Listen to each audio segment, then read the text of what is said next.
BC కంటే ఇక దేశవ్యాప్తంగా కులగణన చేయాలి. తెలంగాణలో పూర్తిగా 90% బీసీ, ఎస్సీ, ఆదివాసీ మైనార్టీలు ఉన్నట్టుగా రాహుల్ గాంధీ లోక్సభలో చెప్తా ఉంటే బీసీలకు న్యాయం జరిగే సమయం వచ్చిందంటూ ఎవరు అడ్డుకున్నా సహించమంటూ ఇక మంత్రి పొన్నం చెప్తా ఉన్నాడు. కులగణన సర్వేతో ముస్లిం రిజర్వేషన్ పరిరక్షణ బలం ఆధారం అంటూ చెప్తున్నటువంటి పరిస్థితి. ఇక తప్పుడు తడకగా కులగణన నివేదిక ఈడబ్ల్యూఎస్ను కాపాడే కుట్ర సీఎం సమీక్షించాలంటూ ఆర్ కృష్ణయ్య. బీసీ జనాభా మాత్రమే ఎలా తగ్గింది, నివేదికను ఒప్పుకోమంటూ జాజుల, నివేదికలో వివరాలన్నీ గందరగోళమంటూ గుజ్జా సత్యం. రేవంత్ లెక్క సరైనదైతే స్థానికల్లో 56% రిజర్వేషన్ ఇవ్వాలంటూ కవిత. ఈ 56% రిజర్వేషన్ ఇవ్వాలంట. బీసీ రిజర్వేషన్ కరెక్ట్ అయితే కవిత గారు ఏమంటారు 56% రిజర్వేషన్ ఇవ్వాలంట. 50% కంటే రిజర్వేషన్ పెరగొద్దని సుప్రీంకోర్టు చెప్తే 50% కంటే ఇవ్వాలంటది. అంటే మళ్ళీ ఆ రకంగా ఏమైనా ఇస్తే మళ్ళీ కోర్టుకు పోవాలి, టెక్నికల్గా మళ్ళీ ఇష్యూ క్రియేట్ చేయాలి. ఇది ఒక రకమైనటువంటి చర్చ. సో కాంగ్రెస్ అయితే ఇప్పటికి సిద్ధంగా ఉన్నట్టు తెలుస్తోంది. స్థానిక సంస్థలో కనుక ఒకవేళ రాజ్యాంగబద్ధంగా రిజర్వేషన్ని పెంచలేకపోతే మాత్రం పార్టీ పరంగా 42% మాత్రం పక్కా బీసీలకు టికెట్లు ఇచ్చే విధంగానైనా స్థానిక సంస్థల్లో ఆ రకమైనటువంటి ఇంప్లిమెంటేషన్ అయినా మేము చేస్తామని చెప్తారు. అటు అర్థమైంది వచ్చి మీకు టెక్నికల్గా అంటే ఒకవేళ లీగల్గా ఇష్యూస్ కనుక వస్తే దానికి ఏం చేయలేం. కానీ పార్టీ పరంగా పార్టీ పదవుల్లో పార్టీ అభ్యర్థుల టికెట్ల విషయంలో మాత్రం బీసీ కామారెడ్డి డిక్లరేషన్ని ఫాలో అవుతాం. 42% వాళ్ళకు మేము టికెట్లు కేటాయించేందుకు సిద్ధంగా ఉన్నామంటూ వాళ్ళు ఇప్పటికే అనేక రకాలుగా వాళ్ళు బేరాజ్ చేసుకున్నటువంటి పరిస్థితి మనకు కనిపిస్తుంది. ఇంకేమున్నాయి ఇక ఇవి వార్తలు ఇవే కనబడతా ఉన్నాయి. ఒకసారి వెలుగులో చూద్దాం. వెలుగులో చూస్తే వెలుగులో కూడా ఇదే. అక్కడ ఎస్సీకి సంబంధించి చూస్తే ఇక్కడ బీసీ లెక్కల పైనంట. బీసీ లెక్కల మీద దుమారమట. 20 లక్షల దాకా తగ్గించారని బీసీ సంఘాలు ఫైరు. 10 ఏళ్లలో బీసీలు 52% నుంచి 46%కి ఎట్లా పడిపోతారంటూ ప్రశ్న. సమగ్ర కులగణన సర్వే పైన అనుమానాలు వ్యక్తమవుతూ ఉన్నాయి. ఒకసారి బీసీ లీడర్లను ఫోన్ చేసి లేపే ప్రయత్నం చేద్దాం. వాళ్ళు ఇక్కడ నిద్ర లేవనట్టున్నారు పాపం. సమగ్ర కులగణన సర్వే పైన అనుమానాలు. 2011 సెన్సెస్తో పోలిస్తే పెరిగిన జనాభా కేవలం 20 లక్షలేనా? ఇక గత నెల ఓటర్ లిస్టులో పోల్చిన పొంతన కుదరని లెక్కలు. నివేదిక తప్పుల తడకలా ఉందంటూ ప్రతిపక్ష నేతల ఫైరు. అఖిలపక్షం ఏర్పాటుకు బీసీ మేధావుల డిమాండ్ అంటూ వాడివేడి చర్చనట. బీసీ లెక్కలపై వాడివేడి చర్చ జరుగుతున్నది. తాజా సర్వే ప్రకారం ముస్లిమేతర బీసీల జనాభా 1,64,00,000 ఉన్నట్టుగా మంత్రి ఉత్తమ్ చెప్తా ఉన్నాడు. దీంతో కొందరు బీసీ సంఘాల నాయకులు 2014లో జరిగిన సమగ్ర కుటుంబ సర్వే వివరాలు పేరుతో ఓ రిపోర్ట్ను బయటపెట్టారు. పాత కొత్త నివేదికల్ని పక్కన పెట్టి సోషల్ మీడియాలో తిప్పుతున్నారు. వీటి ప్రకారం అప్పట్లో బీసీల జనాభా 1,85,61,856 ఉండగా ఈ లెక్కన గడిచిన 10 ఏళ్ల బీసీ జనాభా పెరగాల్సింది పోయి 21 లక్షలకు పైగా ఎలా తగ్గిందంటూ బీసీ సంఘ నేతలు వాళ్ళు ప్రశ్నిస్తున్నటువంటి పరిస్థితి. ఫోన్ లేపుతలేరు కదా వీళ్ళు. సర్కారు ప్రకటించిన సమగ్ర కులగణన వివరాలు, అందులోని బీసీ లెక్కలపై దుమారం నెలకొంది. 2014లో 1.85 కోట్లుగా ఉన్న బీసీ జనాభా గడిచిన 10 ఏళ్లలో పెరగాల్సింది పోయి 21 లక్షలకు పైగా ఎలా తగ్గుతుందంటూ బీసీ సంఘ నేతలు చెప్తున్నారు. Yes right. జాజుల సీని గారు జాయిన్ అవుతా ఉన్నారు. సీనన్న నమస్తే, గుడ్ మార్నింగ్ అన్న. మార్నింగ్ న్యూస్లో ఉన్నారన్న మీరు. ఈ బీసీకి సంబంధించి 21 లక్షల దాకా బీసీల జనాభా తగ్గించారు. బీసీ లెక్కల మీద కొంత దుమారం రేపుతా ఉంది. ఇలా అసెంబ్లీలో కూడా చర్చ జరగబోతా ఉంది కదా. సో దీని మీద మీకు కాల్ చేసినా, మీరు మీ స్టాండ్ ఏంటి, ఏమనుకుంటారు అన్న అసలు ఈ కులగణన మీద? ఈ కులగణన అనేది మొదటి నుంచి వీళ్ళు సక్రమంగా నిర్వహించలేదు. మేము ఎన్ని సలహాలు సూచనలు ఇచ్చినా కూడా మా సలహాలను సూచనలను విజ్ఞప్తులను ఎక్కడ కూడా పరిగణన తీసుకోలేదు. కులగణన కేవలం తూతూ మంత్రంగా నామకేవాస్తిగా చేసేది తప్ప కులగణన మీద ప్రభుత్వానికి ఎలాంటి చిత్తశుద్ధి లేదు. కాంగ్రెస్ పార్టీ మాటల ప్రభుత్వమే తప్ప చేతల ప్రభుత్వం కాదు. ప్రభుత్వానికి కనీసం ఎవరు కులగణన చేస్తారు, ఏ శాఖ చేస్తుంది, దాన్ని ఎవరు మానిటరింగ్ చేస్తారు, ఎవరు పర్యవేక్షణ చేస్తున్నారు, ఎవరు దానికి బాధ్యత అనే విషయం కూడా ఇప్పటి వరకు తెలియదు. ఇప్పుడు వైపు నిన్న చూసిరో లేదా మీరు, నిన్న మంత్రి Ponnam Prabhakar, BC corporation chairman Nuthi Srikanth వీళ్ళంతా బీసీ నాయకులంతా నిన్న సంబరాలు చేసుకున్నారు. కులగణన సక్సెస్ఫుల్గా తెలంగాణ రాష్ట్రంలో పూర్తి చేసినామని చెప్పేసి. ఎందుకు బీసీలను 2014లో బీసీల జనాభా 1,85,00,000 పైగా ఉంటే ఇప్పుడు 1,63,00,000 మందికి తగ్గింది. అంటే 21 లక్షల మంది తగ్గించినందుకు ఆ సంబరాలు. దేనికి సంబరాలు అంటే బీసీలు ఈ కనీసం అంకెలు సంఖ్యలు తమకు జరిగిన అన్యాయం కూడా తెలియనటువంటి దుస్థితిలో ఉన్నారు. ఈ రోజు సభ్య సమాజం అంతా బీసీ సమాజం అంతా రాష్ట్రం అంతా అన్యాయం అంటున్నది. ఇంత అన్యాయం చేస్తారా? 60% పైగా ఉన్నటువంటి బీసీలను 46%గానే చూపించినటువంటి ప్రభుత్వం కనీసం సిగ్గు ఎగ్గు ఏమైనా ఉండాలి ప్రభుత్వానికి? ఏ ప్రతిపదికన 46% చూపిస్తారు? భారతదేశ జనాభా 2014లో 118 కోట్లు. భారతదేశ జనాభా ఎంత? 142 కోట్లు. అంటే ప్రపంచంలోకెల్లా చైనాని మించిపోయి భారతదేశ జనాభా పెరిగింది. దానికి తగ్గట్టు తెలంగాణ రాష్ట్రంలో కూడా పెరిగింది. 2011లోనే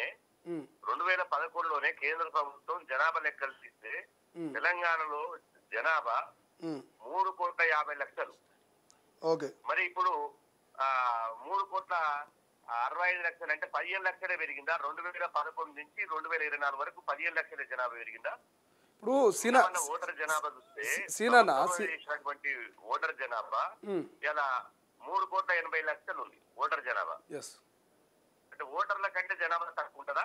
ఇప్పుడు సీనన్న ఏమంటున్నారంటే సోషల్ మీడియాలో గత 2014లో ఉన్నటువంటి సమగ్ర కుటుంబ సర్వేకి సంబంధించినటువంటి లెక్క కావచ్చు, తాజా లెక్క అంటే రెండు పోస్టులను పెట్టి కొంత ఫేక్ ప్రచారం చేస్తున్నారు కొంతమంది బీసీ లీడర్లు. అప్పటి సమగ్ర కుటుంబ సర్వేకి సంబంధించి కేసీఆర్ ఎక్కడ కూడా ఆ రిపోర్ట్లు బయట పెట్టలే. ఆ లెక్కలు ఎడికెళ్ళి వచ్చినాయి, ఈ లెక్కలు ఎట్లా, ఎందుకు ఈ రకమైనటువంటి తప్పుడు ప్రచారం చేస్తున్నటువంటి చర్చ కూడా కొంత చేస్తా ఉన్నారు. ఎంసీహెచ్ఆర్డి వెబ్సైట్ ఉన్నదండి. ఎంసీహెచ్ఆర్డి వెబ్సైట్ లో అఫీషియల్ గా ఉన్నది. ప్రభుత్వం కేసీఆర్ బయట పెట్టకపోయినా అనఫీషియల్ గా అనేక స్కీములు గాని అనేక రకాలుగా తనకు ఉపయోగించుకోవడానికి అనేక సందర్భాల్లో దాన్ని బయట పెట్టడం జరిగింది. అధికారికంగా వెల్లడించలేదు కానీ ఇలా అనఫీషియల్ గా వెల్లడించారు. సమగ్ర కుటుంబ సర్వే లెక్కలు ఎక్కడైనా దొరుకుతాయి. సమగ్ర కుటుంబ సర్వే పక్కన పెట్టండి. ఈ రోజు 2011లో చేసినటువంటి కేంద్ర ప్రభుత్వం చేసిన జనాభా లెక్కలైనా క్రైటీరియా తీసుకోవాలి కదా. అంటే ఎంత గందరగోళం అంటే మీరు ఒక ఉదాహరణ చూడండి. ఎస్సీ జనాభా 1,79,000 మందిని తక్కువ చూపించారు.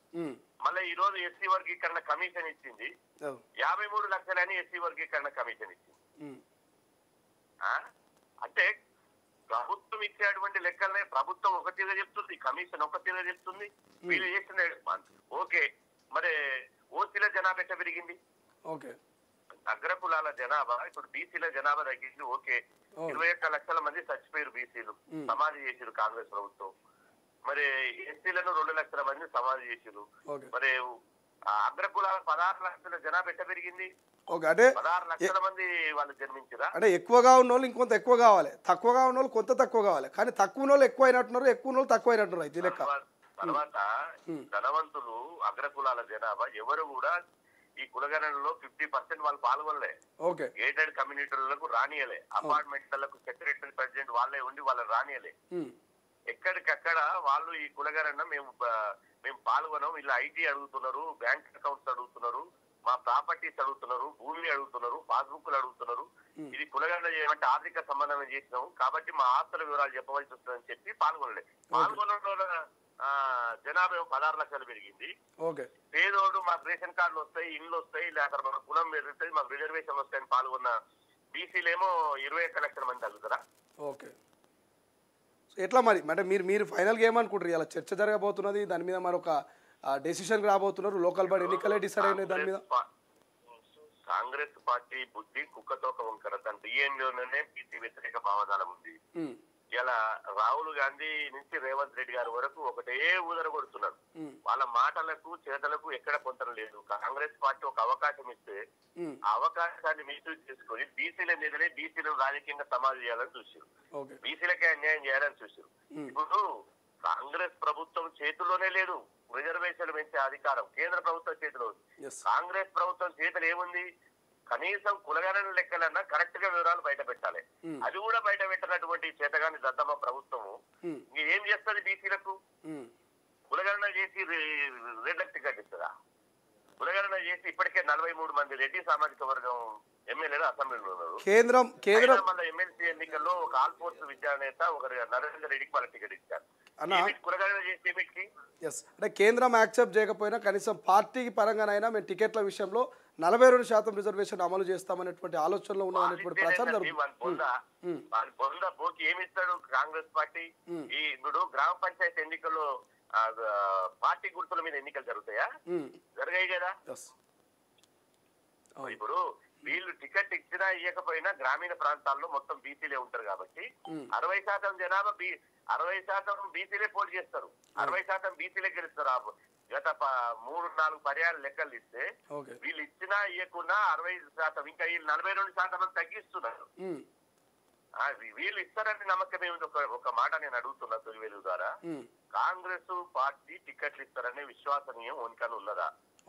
2000 మొన్న జరిగినటువంటి 24 ఎన్నికల్లో, అసెంబ్లీ ఎన్నికల్లో గాంధీ భవన్ లో ఇదే రేవంత్ రెడ్డి గారు మీటింగ్ పెట్టి ప్రతి పార్లమెంట్ నియోజకవర్గానికి 2 అసెంబ్లీ టికెట్లు బీసీలకు ఇస్తున్నాం, మొత్తం 34 టికెట్లు బీసీలకు ఇస్తున్నాం అని గాంధీ భవన్ లో రాజకీయ పొలిటికల్ చేసి పెట్టి తీర్మానం చేసి ఇచ్చిరా. 18 టికెట్లు ఇచ్చారు, 6 టికెట్లు ఆ ఓడి సీట్లు ఇచ్చారు, ఓడిపోయే టికెట్లు.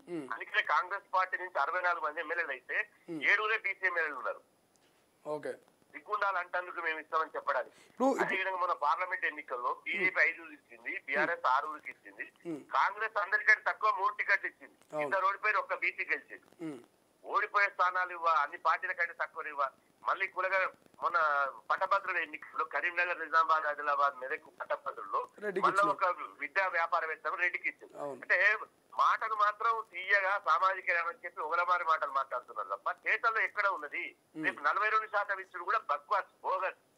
మీ కార్యాచరణ ఏమైనా ప్రకటించనున్నారా అన్న ఇలాంటి అసెంబ్లీ చర్చ తర్వాత? రిపోర్ట్ కమిషన్ చింపి చెత్తపుట్టలు వేసేస్తున్నాం.